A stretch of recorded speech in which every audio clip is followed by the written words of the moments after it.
Good evening, everyone. Tonight's speaker, Mathias Joost, is a familiar face to those of us in the Ottawa chapter.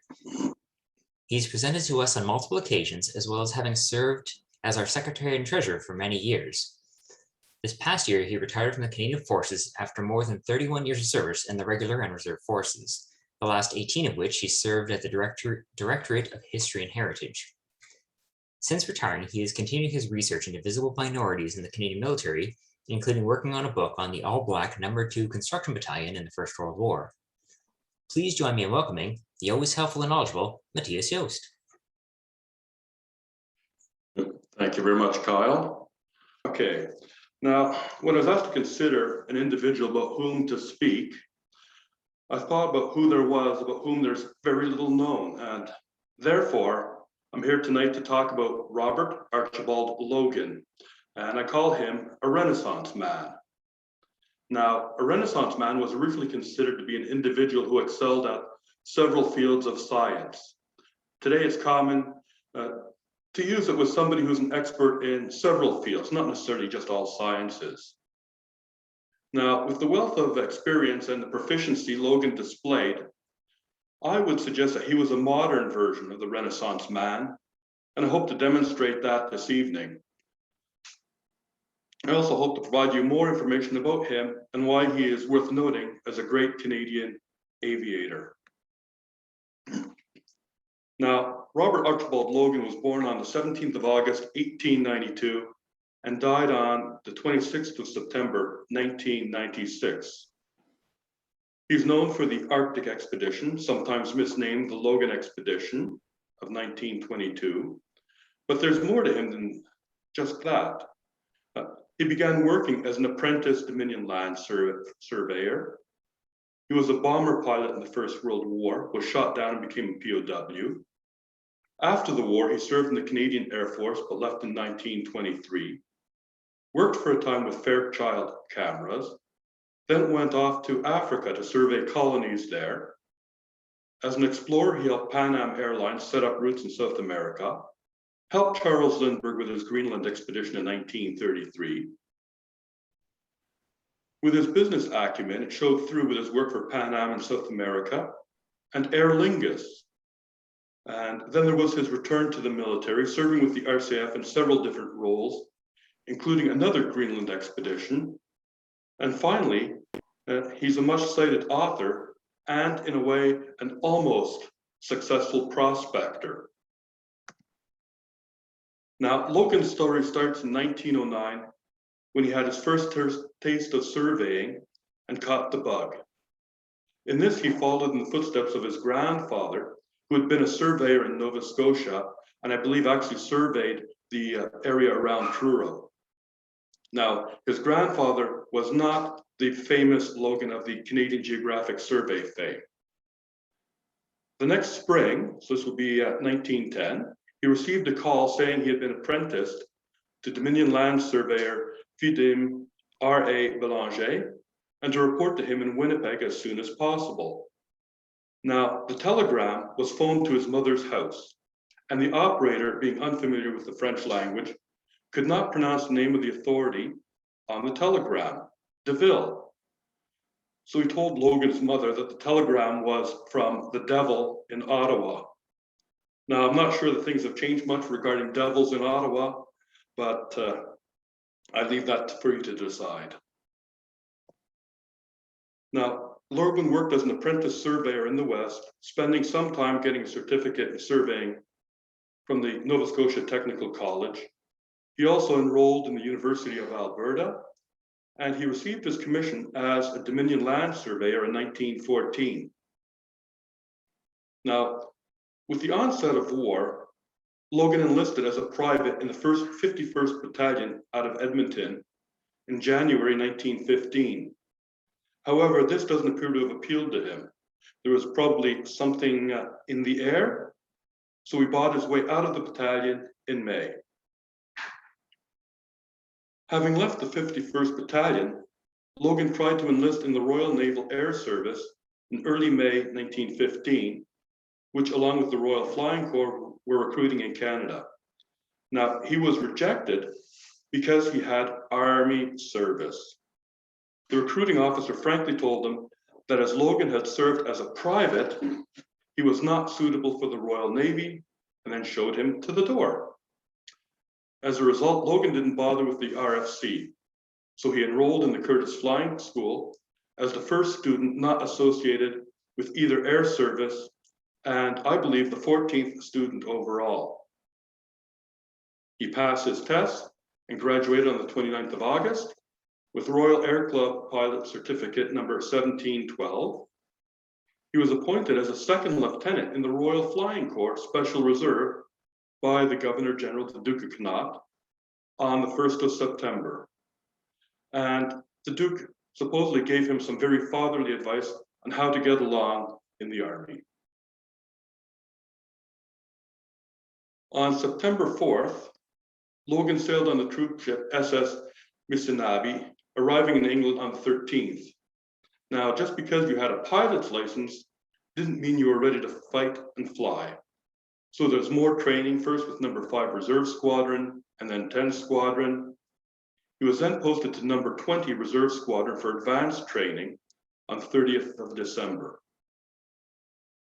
On completion, he was promoted to flying officer, pilot, on the 30th of December and posted to 33 Squadron, which had the young future Air Chief Marshal Sir Philip Joubert de la Ferte was forming. Now you have to remember, this was at the time of the Fokker scourge, and the pilots who had barely any abilities at all were being sent to the front, and basically he was becoming Fokker fodder. Now, Logan was posted to 16 Squadron on the 27th of January 1916, by which time the squadron was flying the BE-2s, a C model which is shown here, as well as flying Bristol Scouts. On the 12th of March 1916, Logan and his observer were photographing German lines. A German aircraft attacked him 5 times, but despite the bullet holes and a wound to the middle finger of his right hand, he continued to take photos, exposing all 18 glass plates, and then turning the aircraft to meet the Germans' fire. After completing the mission, he turned for home, as did the German. Now, there's an interesting side note to this, because in 1930, while in Rio de Janeiro, Logan ran into the representative of a German company. Now, I don't know the guy's name, unfortunately, but they started speaking about their First World War experiences and realized that they had met in the air. And the German explained that the reason he broke off the engagement was because he ran out of ammunition. Now, on the 10th of June, 1916, Logan was transferred to number 29 Squadron at Belle, Belgium, operating the DH-2. This was a much better aircraft than the BE-2 and could at least hold its own with the Fokker Eindecke, the source of the Fokker scourge. Logan's time with 16 and then 29 squadrons was unremarkable, other than the fact that he survived. Some squadrons had their personnel replaced 2 or 3 or more times. Having completed 6 months at the front, Logan was sent back to England in mid-July 1916 to serve as an instructor at 49 Reserve Squadron at Spitalgate, operating the Morris Farman Shorthorn.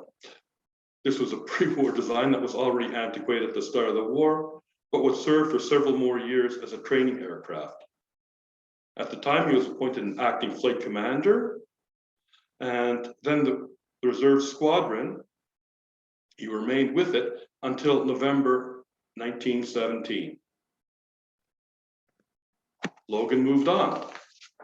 In early 1917, Logan was transferred to 55 Squadron at Rugby, and he led the first flight of DH-4s from the squadron across the channel, and thereby became the first RFC member to land a DH-4 in France on the 13th of March, 1917. He was promoted to lieutenant that month. Now, the DH-4 was used as a day bomber and was one of the first aircraft designed specifically as such. Prior to this, aircraft were simply used in whatever role they were needed. Now on 8 April 1917, and you have to remember this is the day before Vimy, Logan led an attempted attack on Crown Prince Ruprecht's headquarters near Mons. There were 3 DH-4s, and they all met with disaster. All 3 were shot down, one landing on the Allied side of the lines.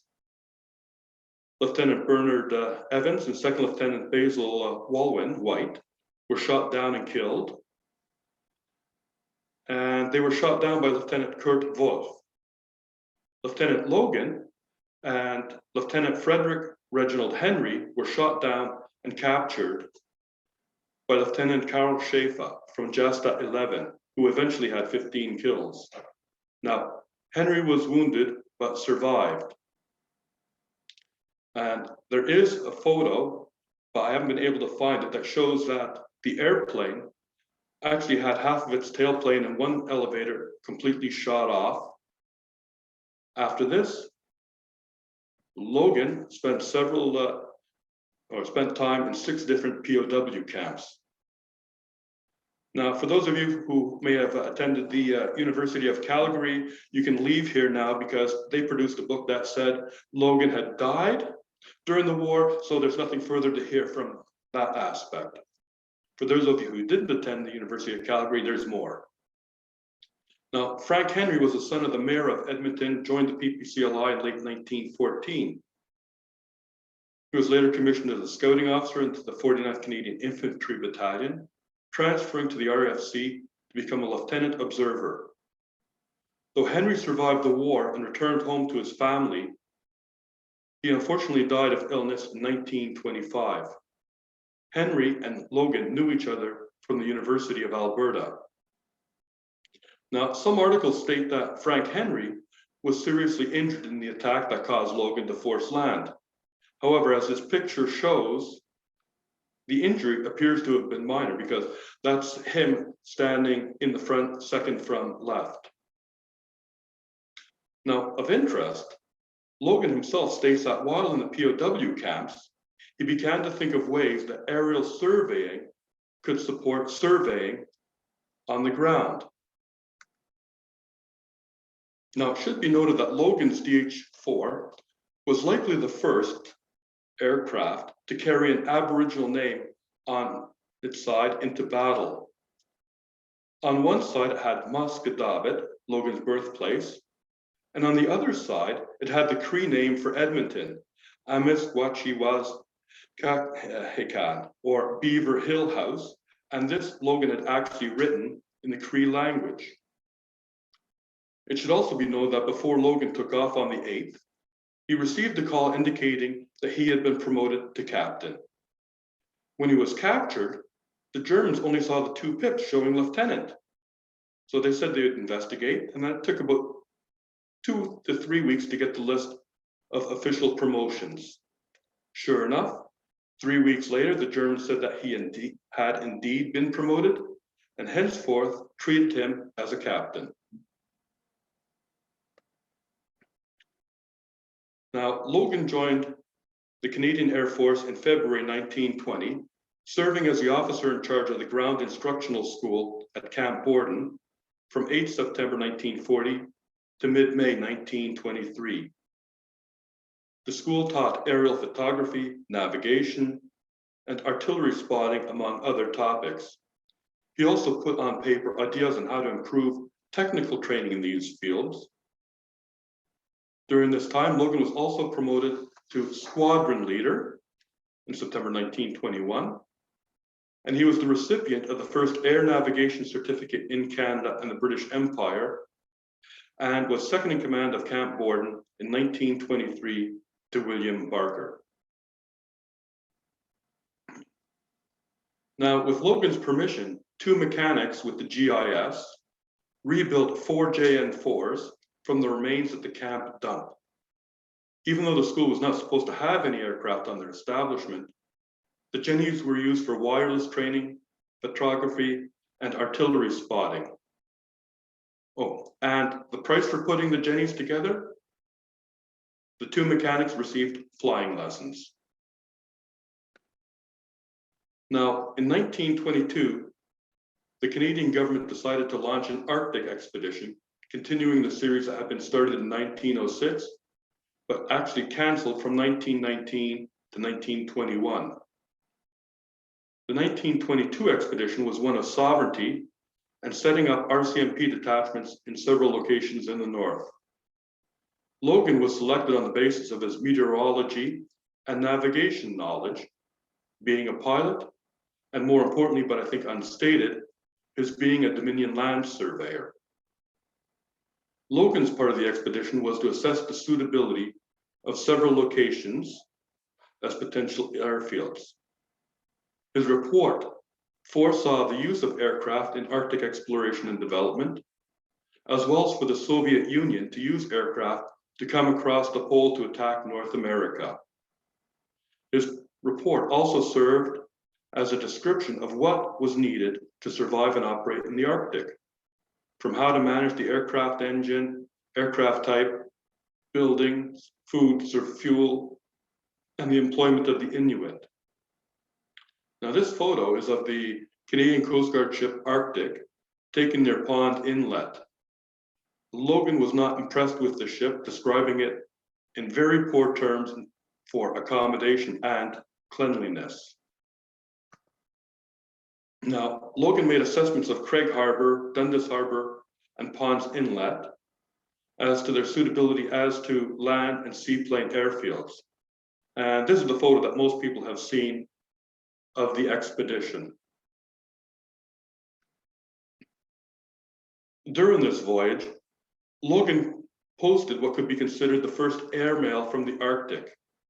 He put a letter into a balloon and released it on the 22nd of August, asking the finder to send it. It was found and sent by Danish officials in Greenland on the 4th of September 1922. He also recorded the name and latitude at Craig Harbour on Ellesmere Island on an envelope, and on returning to the south, mailed it to himself. Now, it didn't go via airmail, but marks the founding of the first airstrip being identified in the Canadian Arctic. And yes, the postage was only 2 cents. There's also a film made of the expedition under the title Canadian Government Arctic Expedition of 1922, and it's also known as Frontiers of the North. Now, on his return from the Arctic expedition, Logan found that the ground instructional school had become a total mess. The 2 officers had been reassigned to other duties, and the NCOs were all misemployed.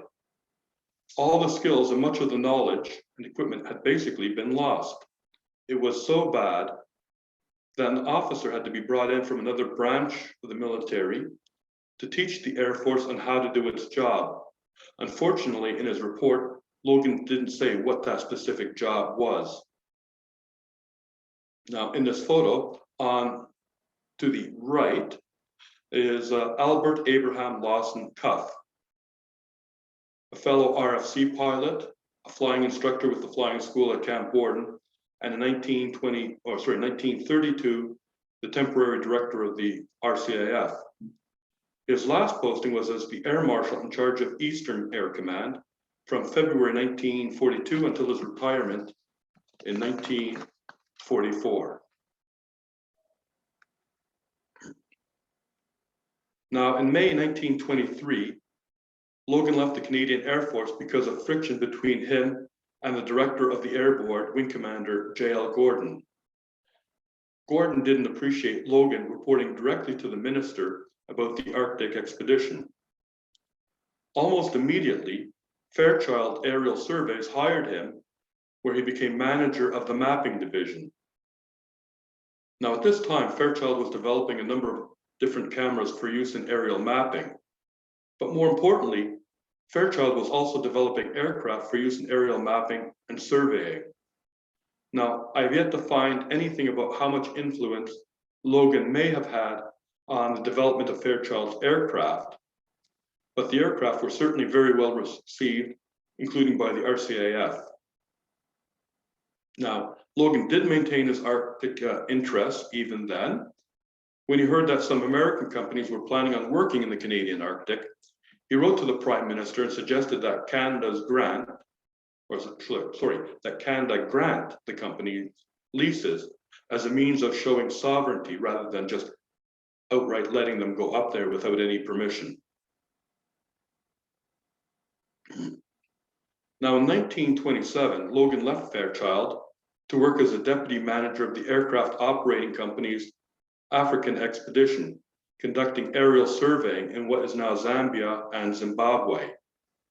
The AOC was a British aerial surveying firm that in the 20s and 30s received contracts from the British government to conduct aerial map photography of the colonies in Asia, Africa, and the Middle East so that proper maps could be made.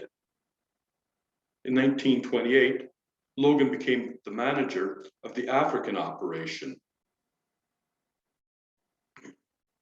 Now, during Logan's time in Africa, he was responsible for ensuring an area of over 30,000 square miles was photographed, including the Zambezi River, which includes Victoria Falls. He left when the work was completed.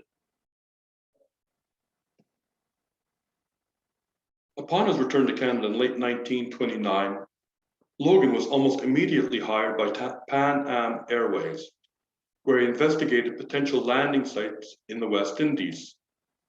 From there, his work took him from Alaska to Argentina. Now, in August and September 1931, he was the manager of the Pan Am office in what is Halifax Municipal Airport, making $250 a month. Unfortunately, the service from Boston only operated for those 2 months before the effects of the Depression caused this route to be canceled. At the same time, he was examining minerals on his property at Lake Charlotte, but more about the property later. Now, having completed the office manager position in Halifax, he became the operations manager for Pan Am in Argentina and Brazil. Now, in 1933, Pan Am had another task for Logan. In that year, Charles and Anne Lindbergh undertook an expedition to Greenland and Iceland as Pan Am's representative to find a route to Europe. The company had considered a southern route across the Atlantic, but decided against this. The Lindberghs flew from New York to Newfoundland, then Europe, via Labrador, Greenland, and Iceland in their plane, which they named the Sirius, after the star. They explored different sites as potential landing fields, but relied upon a ship to advise them of the suitability of landing in specific harbors. Ice and weather conditions were the issue. The ship also provided food, fuel, and other supplies. Now, Logan's part in this was part of the second approach that Pan Am took to this, which was to charter the Danish steamer, the SS Jelling. This part of the expedition under the command of Logan would shadow the series, providing the fuel and support, but would also conduct a parallel research project by sea, observing weather conditions, making maps of possible airport sites, taking scientific measurements of ocean depths and currents, and mapping harbors as well. This was similar to what Logan had done as part of the 1922 Arctic expedition. Now, I should note that Logan was responsible for the expedition on the ship, but did not command the ship. Undoubtedly, Logan and Lindbergh met, as Lindbergh did come aboard the Jelling on several occasions. After the completion of the expedition, Logan went back to his work with Pan Am in South America, but an opportunity arose in 1930 that he couldn't ignore, and he joined Aer Lingus as its second manager. Now, this is the forerunner to today's Aer Lingus, and as such, he's credited with improving the operations of an airline that had limited services and aircraft. One of his first actions was to design the new logo, and I don't have it here, sorry. But the familiar Aer Lingus logo of the shamrock, that he created, supposedly on a napkin. He also changed the orientation of the company from being operations focused to more customer focused. More importantly, he professionalized the pilots who in some cases had not been certified to fly passengers and ensured that the schedule was met. There was also involvement in planning for new aircraft and the new Dublin airport, which opened in January 1940. He left the company in 1939 with the expiration of his contract and the start of the war. Basically, Aer Lingus could no longer do much in the way of flying into England because of wartime restrictions. Now, in 1939, Aer Lingus received 2 Lockheed 14 aircraft. These were sold to Guinea Airways in April 1940 when new aircraft arrived. And it's likely that Logan was involved in the purchase of the 2 Lockheeds. In April 1940, Aer Lingus received its first Douglas DC-3. More were actually on order, but the war interrupted things as these were being built at the Fokker plant in the Netherlands. It wasn't until after the war that Aer Lingus was able to acquire more. In the meantime, the lone DC-3 flew with the 2 DH-86s to provide transport services. And this is the DC-3 that Aer Lingus acquired for its 80th anniversary of former RAF and South African Air Force Dakota.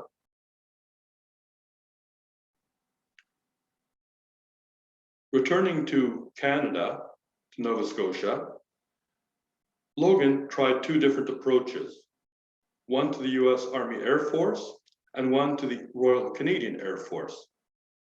In late 1940, he was in Ottawa for a medical exam. The US Air Force had initially expressed an interest, but then did nothing. So he turned to the RCAF, but they would only accept him as a navigator as he had failed his medical as a pilot. He wore glasses. Waiting 10 weeks and finally hearing that the US Army Air Force was not interested after all, he accepted an RCAF offer made on the 9th of October. His old friend, Ronnie Stewart, with whom he had been corresponding prior to enlisting, remarked that there was a great deal of satisfaction among the old-timers in the RCAF when they heard that Logan was returning. And in fact, the RCAF offer came in a telegram signed by the Chief of the Air Staff himself, Air Vice Marshal Breedner, who Logan listed as a reference on his RCAF application form.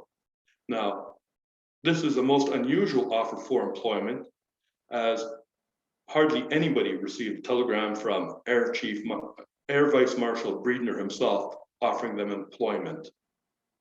And it shows the level to which Logan's name and reputation was known. Now, when Logan was accepted on the 22nd of August, 1940, he could not be a pilot. However, with his skills from Camp Borden in the old CAF, he was accepted as a navigator.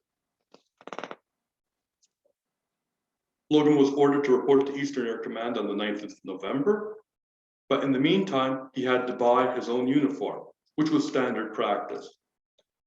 Logan's first position was as head navigator at Eastern Air Command. On the 11th of December, he employed a Hudson aircraft from number 11 Squadron to test 3 different sextants to see which would work best on aircraft. The test continued the next day in a Stranraer. And the 3 sextants were the bubble sextant, the 3-inch marine sextant, and the standard marine sextant. On the 16th of December, he was on patrol in a Hudson to test them on a 5-hour, 15-minute flight. The result was that he recommended a bubble sextant for the Hudson and a 3-inch marine sextant for any aircraft traveling over the ocean. He also made recommendations on how to organize the command navigation files and on the duties of the command navigation officer. His goal was to improve the standard of navigation training at squadrons, as he noted a lack of training in the finer details of navigation, including dead reckoning and the compass swinging of aircraft. Now, on the 12th of March, 1941, Logan was ordered to report to St. John's, Newfoundland. There he met the US Coast Guard cutter Cayuga, seen here. And because of what the US had planned and the fact that the US was not yet at war, the Cayuga arrived in St. John's at night.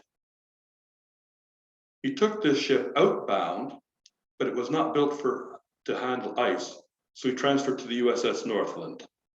It ended up springing some leaks after encountering very heavy ice. And the Northland was off southeast Greenland in May 1941 when the Royal Navy attacked the Bismarck.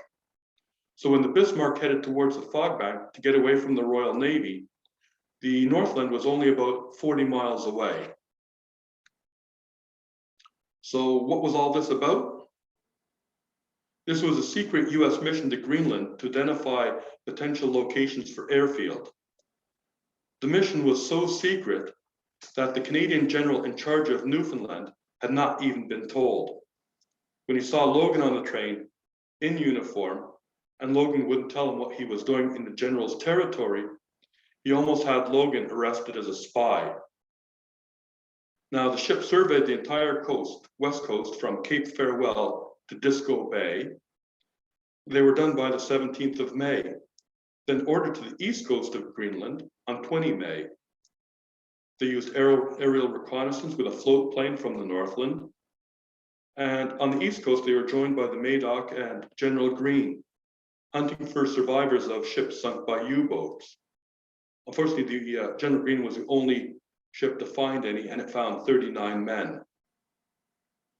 Logan and a US Navy radio officer were the only two with any Arctic or even subarctic experience. And the sites that Logan helped identify later became Bluey, I hope I'm pronouncing that right, West 1 and 8, and became part of the USAAF operations during the war as weather stations and emergency airfields for the North Atlantic ferry route. Now, when Logan got off the US Coast Guard cutter on the 4th of June, he was told to get on the train to Gander and take the first available flight to Ottawa. There, he met Captain Elliott Roosevelt, the son of the US president, who was the intelligence officer of the 21st Reconnaissance Squadron, a USAAF squadron at Gander. Roosevelt needed information on potential air bases in Labrador and the Arctic. Logan was in fact told to act as a special advisor to Roosevelt for what would be a period of 10 days, and then accompany him back to Halifax. Now, on 15th of June, this is all in the space of less than 2 weeks, Logan was promoted to wing commander and a week later appointed as the director of intelligence for the RCAF. Now, the RCAF intelligence branch had only been created on the 6th of January, 1940, and was still very much in the throes of organizing itself.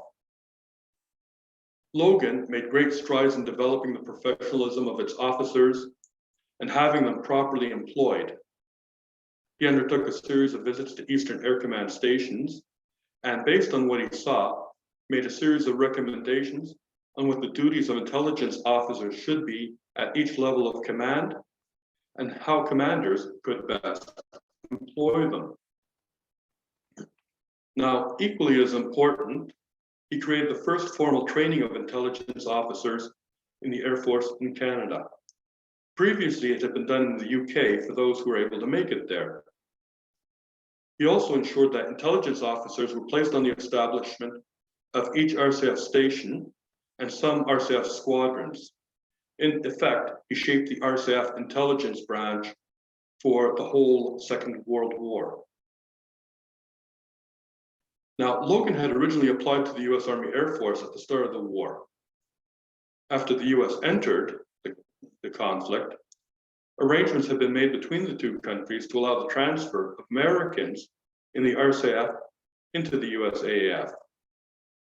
Now, Logan was one of those who decided to transfer as he had gained US citizenship in the 1930s.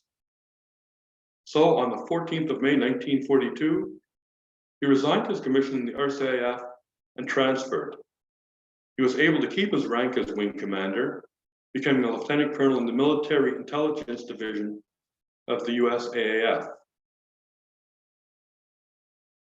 Now, he served at USAAF headquarters in the Plans Division, in Air Transport Command, and in a General Staff Corps. He worked out of locations including Greenland, Alaska, and the Pacific. And in 1943, he was one of 2 USAAF officers picked to accompany Admiral Byrd of the US Navy on a special South Pacific mission from August to December 1943. Now, this was part of the South Pacific Island Base Inspection Board that was trying to find airfields. Logan knew Byrd through their membership in the Explorers Club in New York. During the expedition, Logan injured his leg. Now, I haven't found out how this occurred, but it did result in his forced retirement in November 1944. He was kept on the inactive list, subject to recall, and was promoted to colonel in November 1946, but was removed from the list on April 1953 because of age limitations. Now, on retiring, Logan returned to the home he had bought with his wife in 1931 at Lake Charlotte, Nova Scotia. He remained there but a brief time before heading to Spokane, Washington, and I'm not sure what he did there. But he returned to Lake Charlotte in 1948 and was quite active there, as we'll see in a moment. He eventually returned to the US in 1962. Now, in 1934, Logan was vice president and manager of Prospectors Associated Activities Limited, a prospecting and mining company operating on part of his property at Lake Charlotte, then known as Ship Harbor Lake. This is about 60 kilometers east of Dartmouth. Now, in 1939, Logan optioned the property to another mining company, although he appears to have worked some of the property prior to that. When he retired, he began to work the property again. In fact, commenting about how busy he was on a mineral strike in February 1955. We don't know when he stopped, but it would appear he'd stopped before he left in 1962. Now, some of the samples of the rocks on his property have been preserved in various geological libraries.